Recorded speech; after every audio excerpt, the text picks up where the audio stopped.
Good afternoon, welcome back to my channel. As the eagle-eyed amongst you will have noticed, I am no longer in Edinburgh. In fact, I'm no longer in London. I'm no longer anywhere like that. I am in Margate, which is where I now live, which is on the Kent coast.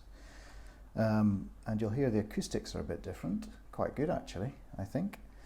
And there's not a lot to see out the window today because the sudden thick fog has rolled in from the sea in a very mysterious John Carpenter-esque fashion. So on another occasion I will show you where I live. Oh, note seagull. But I have written another story. It's been a while, and this one is based on random words as ever, and those random words are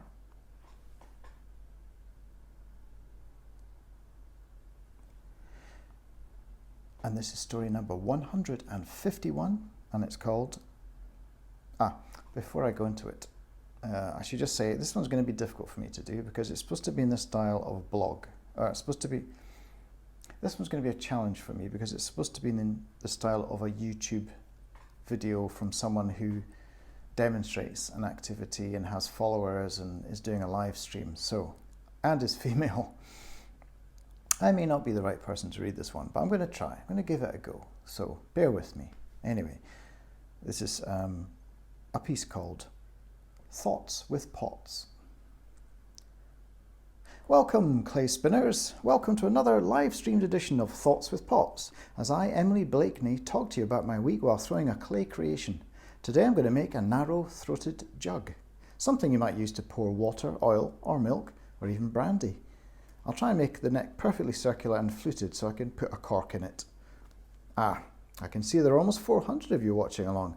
Let me know in the live chat how many of you are spinning. And remember, if you drop a penny or two in the tip jar, I'll even read your comments out. Oh, here's one already. What's that? Cheeky. You put a cork in it, Jeremy. Should have known you wouldn't let that one lie. Let me just grab some clay and get this old beast spinning. I'm using a pressure-sensitive foot pedal today so I can speed up and slow down the wheel with ease. I'm going for quite a thin vase, so I'll want to be a bit careful when it comes to the neck. As you physicists and fellow potters know, centrifugal force is both your friend and your sworn enemy if you ever put a finger wrong. I'm using a mix of kaolin clay, that's porcelain, and ball clay for added plasticity. As I mentioned a couple of weeks ago, if you're making unusual shapes or you want your pots to have interesting little pinches and flourishes, you might need the added flex of adding a bit of ball clay to your porcelain so it retains those shapes. So let's roll up our sleeves, wet our hands and get going. Remember to let me know how many of you are spinning along at home. What's that, Jeremy? Your little head spinning already, is it? Well, let's just plonk this old lump down. There, dead center. I'll tell you something to make your head spin. I had a leak in the roof just the other day. A pipe burst upstairs and the tenants were on holiday. I had to call the agency so they could send a man to basically break the door down and turn their water off with a stopcock in the attic. What's that, Mel? Oh, yeah, thanks. Yes, this is a brand new smock. Since you mentioned my unfortunately low neckline last month, I thought I'd better invest in something a bit more modest. I wondered what caused that spike in followers. Thought it was just my sparkling repartee. That's stopcock. Jeremy, stop cock. Do you need me to... Never mind. Yes. Anyway, fortunately the leak was above the linen cupboard, so although all the bedding got soaked, it didn't really reach the floor. Upstairs is probably another story. They have plant chests full of drawings and cartridge paper up there. Poor dears. Bob and Marcus. Lovely couple. What's that, Jeremy? Oh, God, he's paid. I guess I'll have to read this one. So, Jeremy asks, did you ask a big strapping lad to help you with your calamity? Perhaps that's a reference to my diminutive stature, given that I'm only 4'11". But to answer your question, Jeremy, no. I called the agency and they sent someone. Besides, I have ladders, Jeremy, ladders. So, as you see, I've mostly been massaging this clay to make it more malleable, and it is softening, thankfully, without too much water. You want to keep porcelain clay a little drier than other types. And, Jeremy, if you were fishing, as you so often do, no, there is no man in my life currently, and to be honest, it's a bloody relief. I've got so much done recently. I made 40 vases and 36 platters this week, would you believe? Got to keep the merch store satisfied. And thanks so much to anyone who's bought one. There's more to come, and I'm going to try some new glazing and firing techniques too. Anyway, it's not like potting is the most glamorous or romantic profession. It's a little solitary, if I'm honest. What's that, Mel? Ghost? Oh, don't get me started. That woman couldn't throw a pot if her life depended on it, with or without Patrick Swayze. And do I need to remind you that he was a spectre? Clues in the title.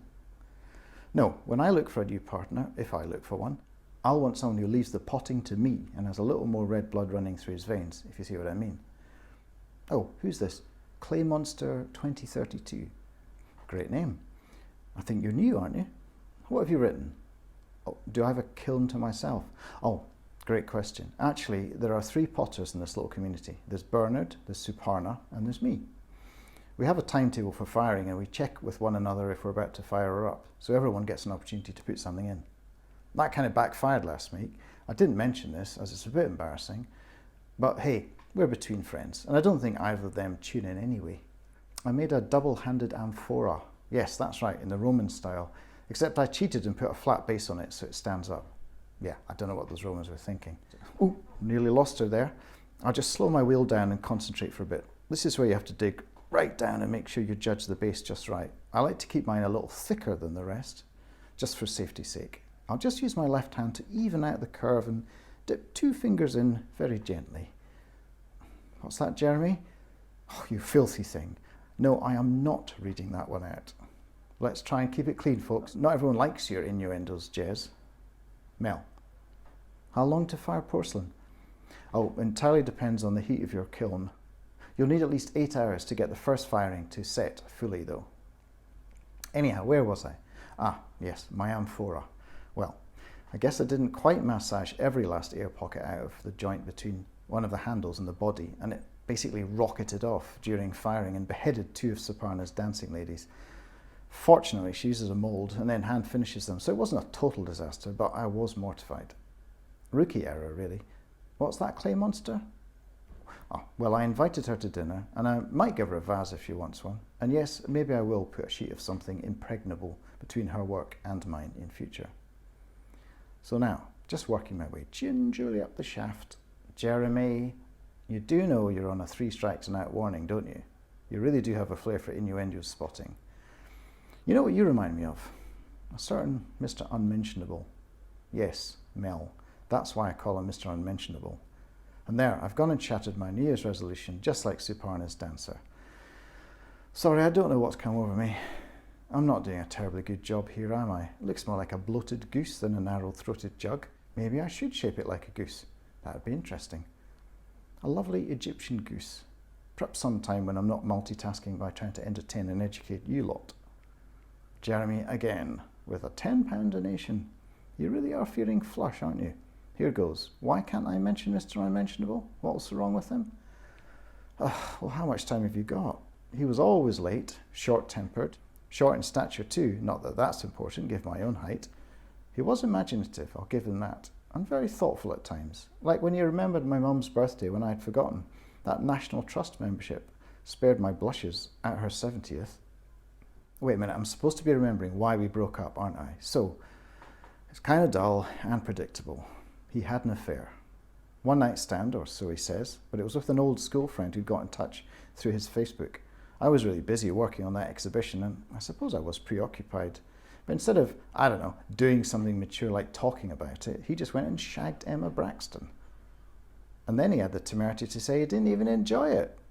I don't know whether it would have been worse if he had. At least then he might have got something out of his system.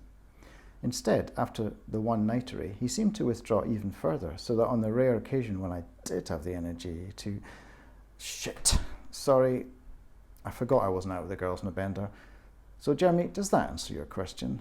And now, please, can Mr. Unmentionable please just retreat into the filing cabinet of ancient history and let me get on with this frustrating neck... Sorry, let me just concentrate. There, that's better. I'll slow it down now and take a look. I'm going to angle it, so we have to be careful not to let her slide. Jeremy, what? What do you mean it wasn't the National Trust? English heritage? Wait, how could you know that? Are you... Is this... Fuck! Right, let's just get down to basic clay, shall we? That's right, pound it down into a ball with your fist, punch it hard, just like that. Jeremy Fisher. I should have guessed. Mark Fisher. Well, everyone, I'm pleased, well, not pleased, actually pretty displeased if I'm honest, to introduce you to Mr. Unmentionable himself. While I'm at it, let's make a little portrait so you can get an idea what he looks like. Let me show you what we're talking about here. Thing is, it wasn't just his height or his temper that was a little on the short side. Let me see. No, I won't even need half this much clay. Just toss that chunk aside. I'll just use my thumb as a benchmark. It really wasn't that much more prodigious. There you go. That's about the size of it. What's that, clay monster? Yes, you're right, it does have a bit of a lean to it. That's deliberate, like a tiny wee unripe banana. He's gone awfully quiet, hasn't he? Let's just add a bit of detailing. Mel, excellent question. Yes, well spotted. American, actually. Not Jewish. Yeah, they all seem to do it over there. God knows why. Right, should I add a vein? No, there really wasn't too much going on in the hydraulic department. Let me just get the funny lump at the base right. Oh, he's logged off. That's a shame. I guess we'll be enjoying fewer of Jeremy's innuendos if he ever returns, that is. Yes, clay monster, it really is to scale. So what sort of heat shall we subject him to? I think at least 800 degrees for a good 6 hours. And there you have it, my narrow-necked jug. This has been another edition of Thoughts with Pots, and I've been Emily Blakeney. Remember to hit that subscribe button, and I'll see you again soon. Keep on potting.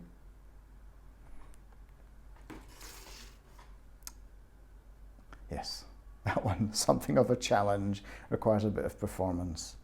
Anyway, I did my best.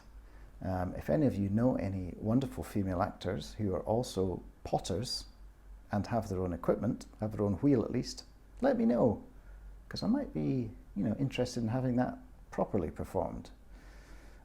Anyway, hope you enjoyed that funny little story, and that was my first dispatch from the lovely Margate. Oh, wow, dramatic. The sun is kind of blasting through a veil of fog in a very strange manner. Maybe I should get out for a walk. Anyway, for now, goodbye, and I'll see you soon. Bye-bye.